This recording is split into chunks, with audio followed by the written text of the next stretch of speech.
Hello guys, dan ya, welcome back to my video. Ya, macam biasalah, intro dulu.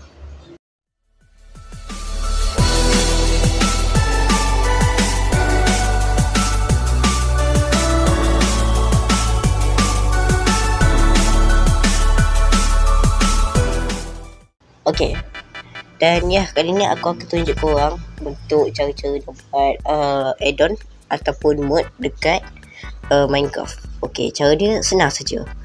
Pertama-tama kau buka download. Pastikan ini adalah Zarchival. Ya, mungkin. Dan ya, kau pilih je mod apa yang kau nak guna. Contohnya aku nak ambil Dead Scarf. Okay, yang pertama jangan buka langsung ke view. Okay, sepatutnya zip ni tak payah, jangan. Okay, kau kena hapuskan zip dulu. Pertama kau tahan mood korang tu. Lepas tu kalau kau dah tekan, kau pergi ke rename. Kau tekan, kau delete zip ni. Kalau dah ada MC pack tak payahlah. Okay, lepas tu kau tekan OK. Kalau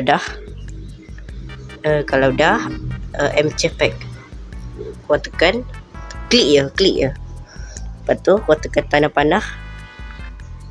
Maksudnya tanda panah ni ya, ini.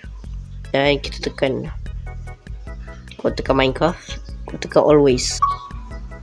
Okay guys, sudah. Ya kan, ni fail ni memang dah ada. Aku dah buat, memang dah ada. Yes, memang dah ada. Ni aku tertekan achievement pula. Okay, kita kembali. Okay, kau pegang ke setting. Kau boleh check dekat korang punya add-on. Scroll ke bawah, global resource, and dia akan ada di atas sini. Dan ya, aku dah buat yang ni, and aku akan letak benda ni kot dekat dalam deskripsi.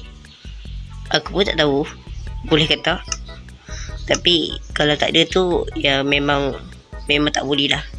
Okay, and mungkin video tu saja kot, and see you on next video, and bye bye. Woohoo.